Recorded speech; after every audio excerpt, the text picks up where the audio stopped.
BNP chairperson ও সাবেক প্রধানমন্ত্রী বেগম খালেদা জিয়ার শারীরিক অবস্থা অপরিবর্তিত রয়েছে বলে জানিয়েছে এভারকেয়ার হাসপাতালের মেডিকেল বোর্ড। আইসিইউতে উনি চিকিৎসাধীন আছেন এবং উনি সর্বোচ্চ চিকিৎসা ব্যবস্থার সর্বোচ্চ পর্যায়ে একটি সংকটাপন্ন মানুষের জন্য যেটি প্রয়োজন সেই চিকিৎসার মধ্যেই উনি আছেন এবং উনি চিকিৎসাধীন আছেন। এটি নিয়ে কোনো অবস্থাতেই কোনো গুজবে কান না দেওয়ার জন্য আমি আপনাদের মাধ্যমে সকলের প্রতি বিনীত অনুরোধ জানাচ্ছি। দেশি বিদেশি বিশেষজ্ঞদের পরামর্শ অনুযায়ী তার চিকিৎসা চলছে। শ্বাসকষ্ট, কাশি, জ্বর ও চরম দুর্বলতা দেখা দিলে তাকে 23 নভেম্বর হাসপাতালে ভর্তি করা হয়। পরবর্তীতে অবস্থার অবনতির কারণে কেবিন থেকে ক্রিটিক্যাল কেয়ার ইউনিটে স্থানান্তর করা হয় এবং ফুসফুস ও অন্যান্য অঙ্গকে বিশ্রাম দিতে তাকে ইলেকট্রিক ভেন্টিলেটর সাপোর্টে নেওয়া হয়।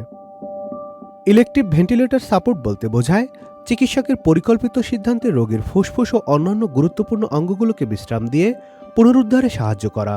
এটি তখনই প্রয়োগ করা হয় যখন রোগীর নিজস্ব শ্বাসক্রিয়া পর্যাপ্ত নয়, যেমন ফুসফুস দুর্বল বা শ্বাস নিতে সমস্যা হয়ে থাকে। মেডিকেল বোর্ড জানায়, খালেদা জিয়ার কিডনির কার্যক্ষমতা বন্ধ হয়ে যাওয়ায় নিয়মিত ডায়ালাইসিস চলছে। শরীরে ব্যাকটেরিয়া ও ছত্রাকজনিত গুরুতর সংক্রমণ শনাক্ত হওয়ায় অ্যান্টিবায়োটিক ও অ্যান্টিফাঙ্গাল চিকিৎসা দেওয়া হচ্ছে। পাশাপাশি পরিপাকতন্ত্রে রক্তক্ষরণ, ডিআইসি এবং হৃদযন্ত্রের ভাল্বের সংক্রমণজনিত প্রদাহ ধরা পড়েছে, যার চিকিৎসা আন্তর্জাতিক গাইডলাইন অনুযায়ী চলছে। বোর্ডের পক্ষ থেকে তার ব্যক্তিগত মর্যাদা রক্ষার অনুরোধ জানিয়ে ভুল তথ্য না ছড়ানোর আহ্বান জানানো হয়েছে।